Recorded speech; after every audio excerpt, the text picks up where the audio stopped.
Well, greetings from this beautiful part of God's creation, Nashville, Tennessee. It's an opportunity to share a little bit about the Advocacy Working Group.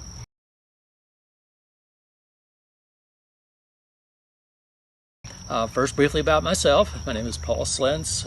I'm a retired elder in the Tennessee Western Kentucky Conference, and my last appointment was as pastor for Creation Care and Environmental Justice for the conference from 2016 to 2020.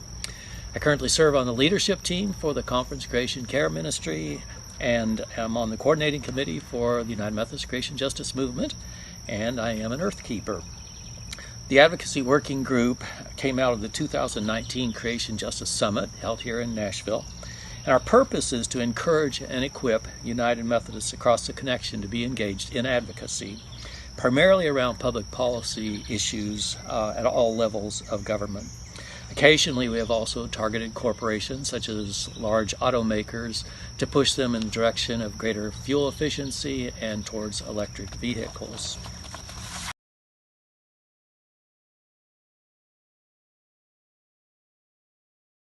The basic premise of our work is that harm to creation and to vulnerable people is systemic, and so efforts for creation justice must also be systemic. For instance, I can choose to put solar panels on my roof, and considering that, but I know that for a clean energy revolution to take place nationwide, federal and state policies and laws have to be in place that incentivize solar power for millions of people. In a similar vein, I would love to ride mass transportation here in Nashville, and do very occasionally. But when I tried taking the bus to the last church I served, it took me over 2 hours to get there. That's versus 15 to 20 minutes, depending upon the traffic driving a car. So I think you get the point. Individual actions are extremely important, but systemic policies are essential. To do this work, there is a dedicated team of 10 people who meet monthly to discuss how we can be most effective in our mission. Every region of the country is represented, from large cities to rural, smaller town settings. Also, very importantly, we have representatives from the Church and Society and United Women in Faith. Have worked very closely with them over the years. And we have had John Hill and Laura Kigwabi-James previously from Church and Society, and now have Becca Edwards, who has done wonderful things with us.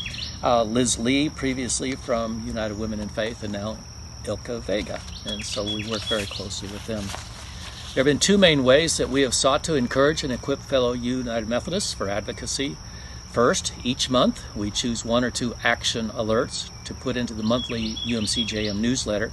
To do that, we first look at what Church and Society and UWF might be highlighting, but then we also look at other faith-based and secular organizations, including Fossil Free UMC, Interfaith Power and Light, Creation Justice Ministries, Citizens Climate Lobby, Sierra Club, and others.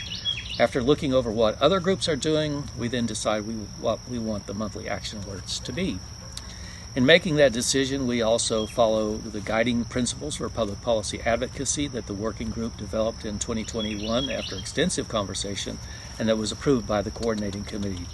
Those principles can be found on the UMCJM website. The other thing we do from time to time is put together webinars that focus more on the how-tos of effective advocacy, and again, at all levels of government, federal, state, local, county, whatever it might be.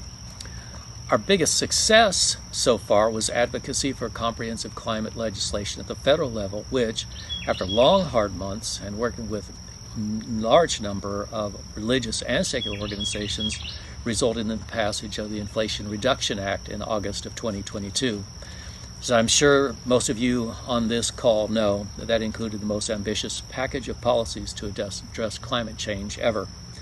Unfortunately, as you probably also know, that is now under attack. Many of the most important pieces were repealed in the House Reconciliation Bill passed in late May, including the elimination of rapid phasing out of clean energy tax credits, which are very important to move to a clean energy economy and society.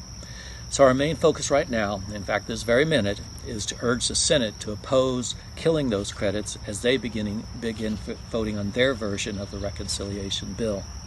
So please be in touch with your senators and urge them to support clean energy credits for the sake of creation and for the sake of hundreds of thousands of good-paying jobs. I think that covers our work fairly well. And by the way, we would love to have additional people on this working team. So if you're interested in that, please email me. Thanks again for the opportunity to share about this important piece of United Methodist Creation Justice. Thank you again. Bye.